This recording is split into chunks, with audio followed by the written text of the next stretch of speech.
Find functional hilarity at the Biffa Emporium.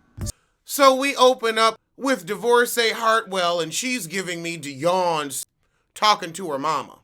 She said Ed can't come. He's got an important meeting with who? Keisha Knight Pulliam? Ooh, I had to fast forward through that on to Grand Dragon and her hovel. How you got a hovel but a Bentley? Oh God, Kim with her kids, yawn city. I do not need to watch you watch the nanny help them do their homework. I love that they show all these beautiful houses that they don't live in.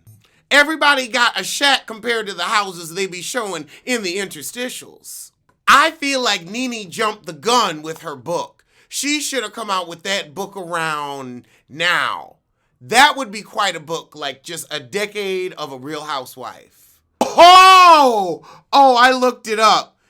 Nene Leakes' memoir, Never Make the Same Mistake Twice, sold 10,000 copies, according to Perez Hilton. I believe it because you didn't hear shit about that book. Maybe season 9 would have been like the best to do a book right after all that real hot drama with Phaedra and Kandi and oh yeah. Yeah, girl, you missed your book. You missed your book. Kandi said right now I'm looking to get a deal from a major label. Well, keep looking. Keep looking. So Kandi like, look, I'm doing a photo shoot for the album, but let's go on and get the family in, while I'm paying you. Heifer Joyce gonna rear her ugly head. So Kandi gonna try to surprise her mama with AJ, and we gonna see how that goes down. You should have known she will show up and show out. So Kandi going out to dinner with AJ and letting him know Heifer Joyce ain't happy with our union, and he tell her the truth, you give her too much control. Kandi, you really gonna say I put on this dress for you, I normally be having my pants on. Quiet as it's kept, loud as it is, this dress is giving she by Sheree tease, and that's nobody's compliment. But Nene, why are you at a salon? You ain't got nothing but shake and go wigs. Units. The last thing you need is a salon, you need a beauty supply. So Nene got a viewing of King Tut and she gonna bring all the mamas. Oh God, now we got Kim pretending to go to a salon for that Mattel mess on her head. That Barbie bullshit don't require anything but you to slap it on every morning so you look like the idiot you are. Oh my God, how irresponsible. You've got a drink in your hand and you're getting ready to drive home because your nanny done left your kids. If this isn't the epitome of trailer trash, I don't know what is. So Kim tells her friend to go to the house and fire the nanny. She can't even do it herself. Now we getting Kim fake calling the nanny, firing her and cussing her out. Girl, you talking to nothing. Please, the nanny probably left because the check didn't clear. You scamming heifer. It's the day of Kandi's photo shoot and Heifer Joyce ain't showing up. And you can tell Kandi used to her mama's shit because she said, call me back when you need the directions, aka let me know when you leaving the house, so I can keep tabs on that ass. Riley and AJ playing together, they all bonded up. Heifer Joyce just eating her chicken wing, not fucking her lipstick up, looking evil. Now he was even nice to Don Juan. I couldn't be nice to Don Juan. Oh God, Kandi got the rooster for the family shoot. You could have kept that smooth bob. Why when you with your daughter you gotta give that caw tease? Oh wait, no, what do chickens do? They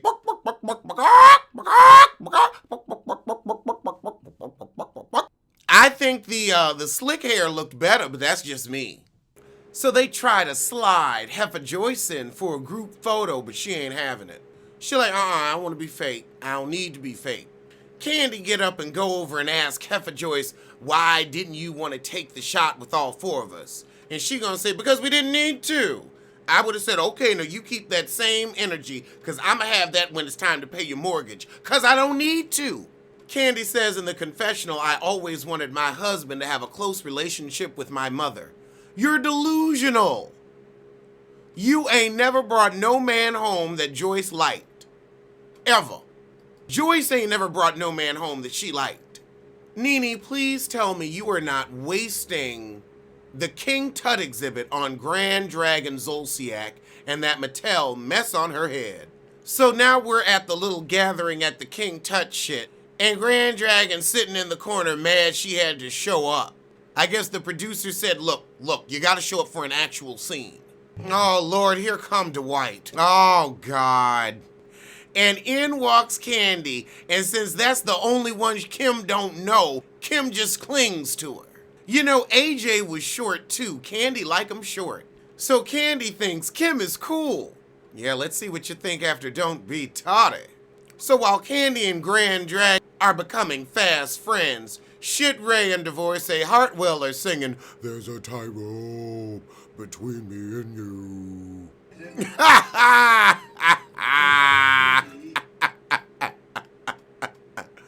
What the hell? Dwight got the girls doing step, turn, kickball change, step, turn.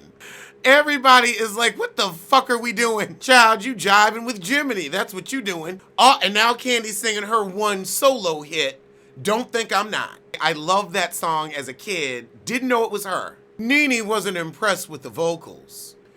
So Kim insulates herself with the children so that she ain't got to deal with nobody during the tour. Sheree said Kim don't normally fuck with the kids like that, but tonight, she said, I guess I'm Nanny Dragon. Nene said, I don't see it for Kim and Kandi, but you know Kim, she'll cling on. You mean like how she clung to you to get on this show? Nene, you really gonna sit here with this Decatur quick weave in your head and say Kandi ghetto? Nene, you can't even say hood without showing your missing bottom tooth. But you want to talk about the hood. Now, niece, I'ma need you to get it together.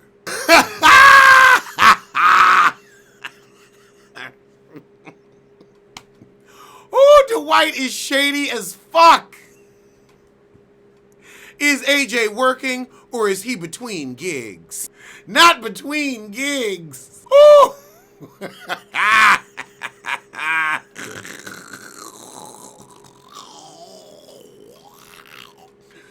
Oh, God. Dwight said, what's going on with Grand Dragon's singing career? And Nene said, oh yeah, her and Kandi gonna get in the studio and make a mess. And that's what they did. They got in the studio and made a mess. Oh my God. Oh God, so now we've got boring ass Divorcee Hartwell and her family shit. Let's fast forward. Is that where it ends? Yeah, this is where it ends. All right, let's get to Jersey. Oh, this hotel room in Bimini. Bimini. Ooh, Joe, you know you wrong for calling Danielle a 20-year-old in a 55-year-old body. She doesn't have the sense of a 20-year-old. So Teresa calls DeLolo and fills her in on the shit with Danielle fighting with her future husband's kids. Did they even make it down the aisle? Oh, God. Jackie throwing in my face that my husband's away.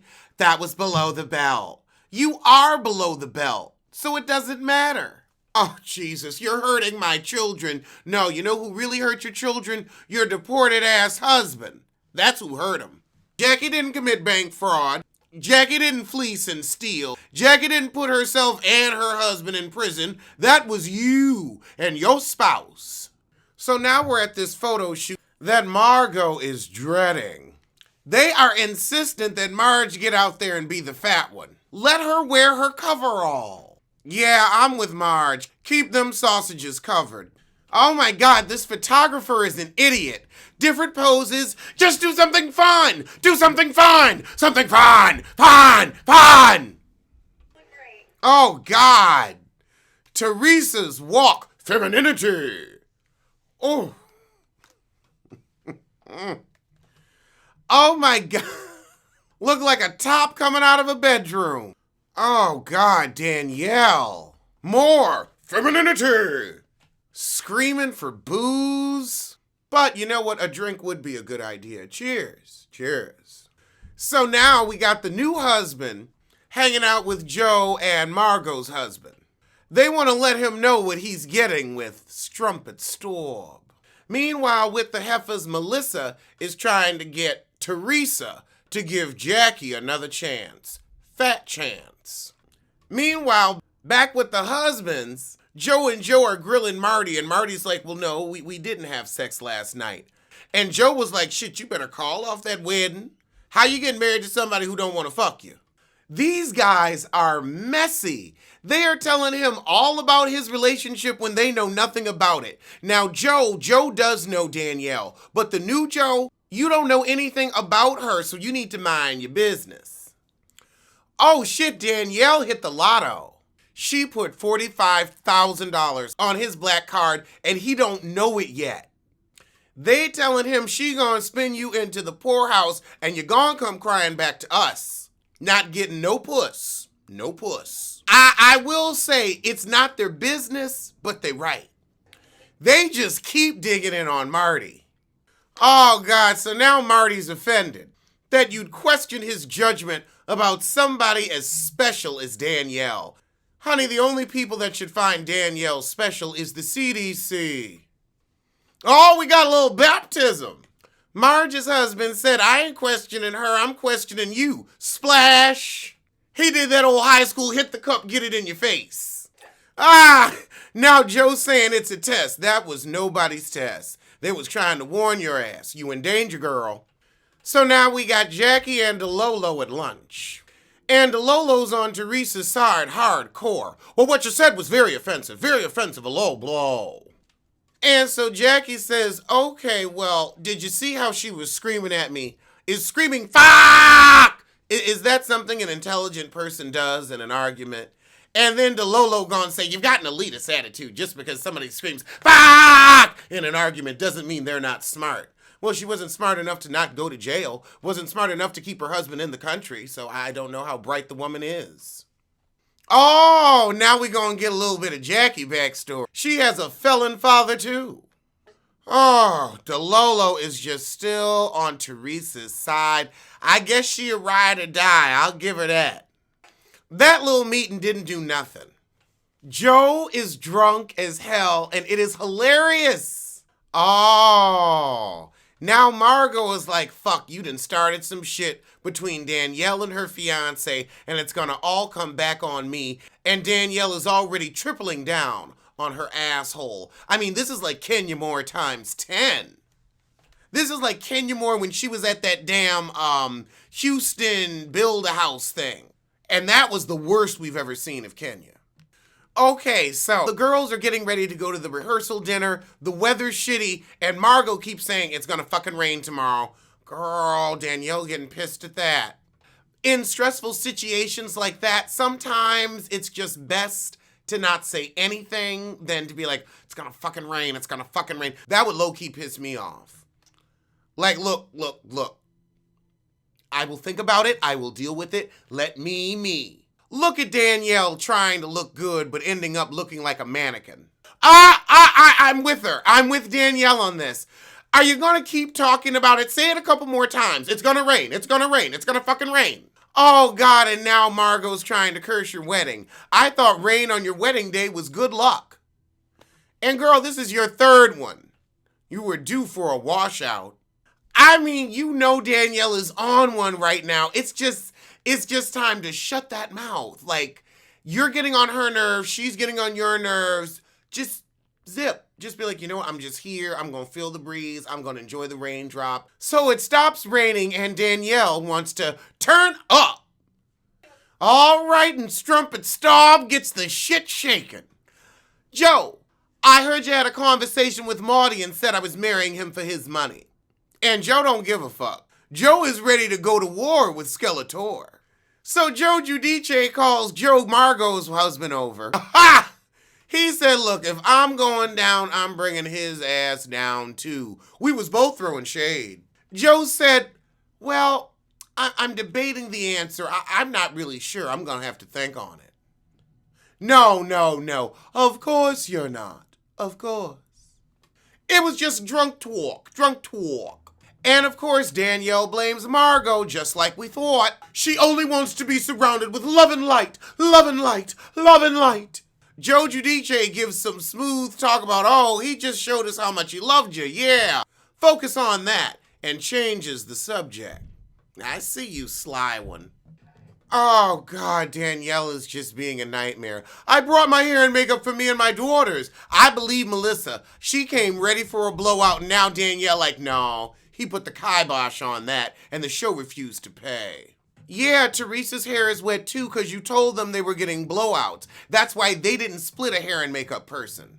Oh, the makeup artist is like, don't attack the glam now. Don't attack the glam. We'll send you out with a first season beat with the quickness. Melissa asked Danielle, well, did you have sex last night? And she said, no. No, why would I fuck Marty? It was giving that kind of a tease.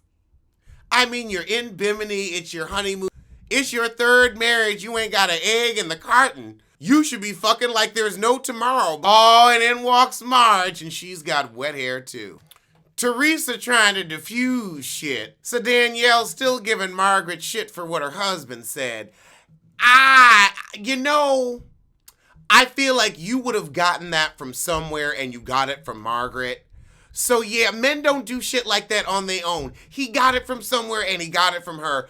I'm not on Danielle's side because she acting an ass, but I understand her frustration. Like, tell your husband to button his fucking lip. Oh, God. So now before the wedding, they gonna get into it. Margaret says, well, you know what? You treat me the worst out of everybody here, and I got your back the most. And then Danielle said, well, you hurt me the most because you hung out with Dolores Catania. Now, but,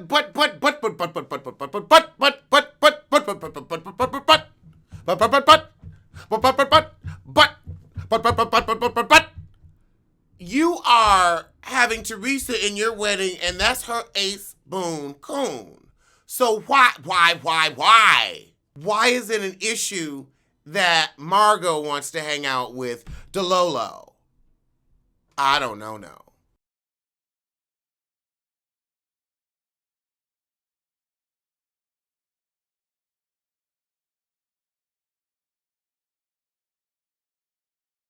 Margot said, look, honey, I ain't gonna be Kandi Burrist.